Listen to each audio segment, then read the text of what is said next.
دوسرے کی وجہ شہرت جو ہے وہ حرمت رسول پاک صلی اللہ علیہ وسلم ہے، ناموس رسالت ہے. تو ان دونوں میں کیا کمپیریزن ہم کر کے دیں گے. اچھا، اب میں متحارب گروپ کی ڈیفینیشن کی طرف آ رہا تھا. کسی نے مجھے سوال کیا کہ متحارب گروپ کیا ہوتا ہے.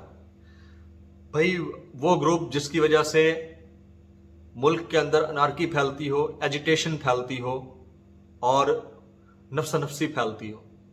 تو متحارب گروپوں کی اگر ڈیفینیشن کی ڈیٹیل میں چلے جائیں تو تمام سیاسی جماعتیں، اکثریت سیاسی جماعتوں کی ان کے ملیٹنٹ ونگز ہیں، اور یہ کورٹ آرڈرز کے اندر، فیصلوں کے اندر تفصیلات موجود ہیں.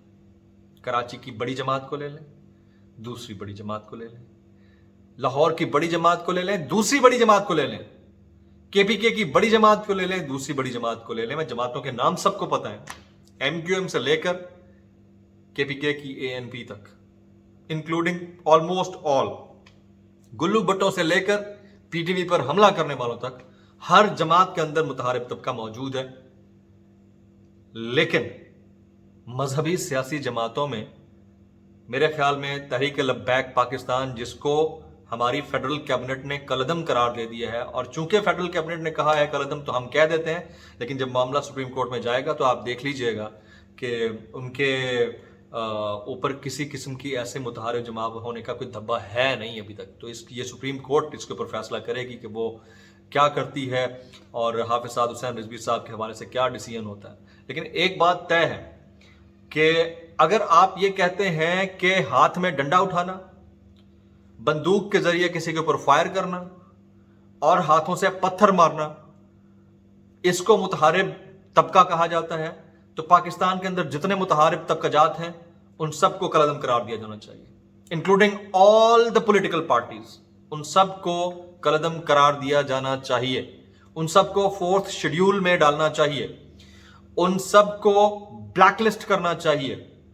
لیکن المیہ ہے اس ملک کا، ہمارے پاس لیفٹ ونگ پارٹیز ہیں، وہ اڑا کے مار دیتی. بے نظیر بھٹو صاحبہ کے مرڈر کے وقت پورے پاکستان میں حالت کیا تھی؟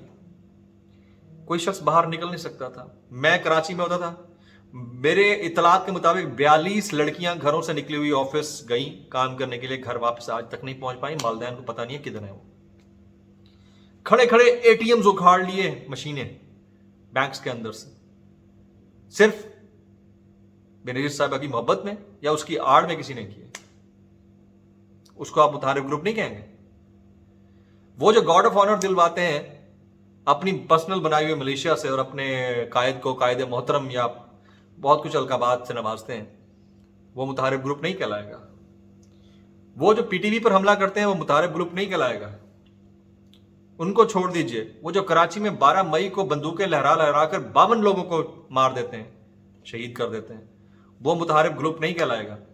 جب یہ سارے متحارب گروپ کی کیٹیگری میں نہیں آتے تو ایک حافظ سعد حسین رضوی یا علامہ خادم حسین رضوی رحمۃ اللہ علیہ اور ان کی جماعت تحریک لبیک پاکستان، جو ناموس رسالت کے حوالے سے اپنے ساتھ کیے گئے ایگریمنٹ کے اوپر عمل درآمد کروانے کے لیے سڑکوں پر نکلتی ہے، وہ متحارب گروپ ہے. تو یہ ہے ہمارے لوگوں کا ویژن اور سوچ ہمارے حکمرانوں کی. مطلب یہ لاجیکل میں بات کر رہا ہوں، میں کسی کی ایفیلیشن کے فلو میں نہیں بہ رہا. میں کوئی ٹی ایل بی کا نمائندہ نہیں ہوں، نہ میں پی ٹی آئی کا نمائندہ ہوں، نہ میں پیپلز پارٹی، نہ پی ایم ایل این کا. میں آپ کو لاجیکل باتیں بتا رہا ہوں. اب آپ مجھے لاجیکلی انکریکٹ کہہ دیں، میں حاضر ہوں. میں کہوں گا جی میں نے غلط بات کہی ہے، جو بھی کہی ہے. المیہ ہے، آپ ریالٹی کے اوپر ڈیسیژنز لیجئے. آپ کے ساتھ جو ناراض گروپس ہیں، آپ ہی کی غلطیوں کی وجہ سے ان کو کنونس کیجئے، ان کو بٹھائیے، ان سے بات کیجئے.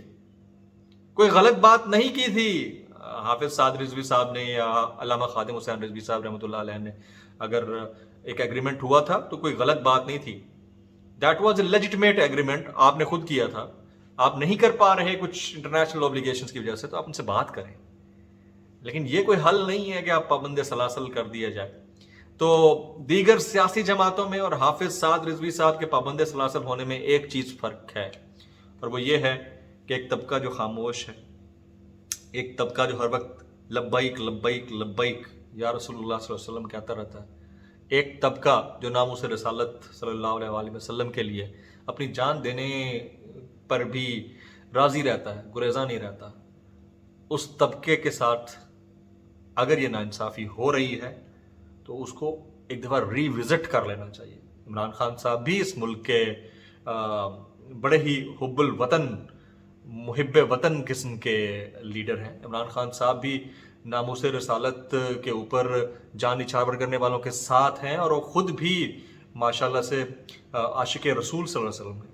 آپ جب مدینہ میں اترتے ہیں عمران خان صاحب تو موزوں میں بغیر جوتا پہنے آپ رسول اللہ صلی اللہ علیہ وسلم کے روضہ مبارک تک جاتے ہیں۔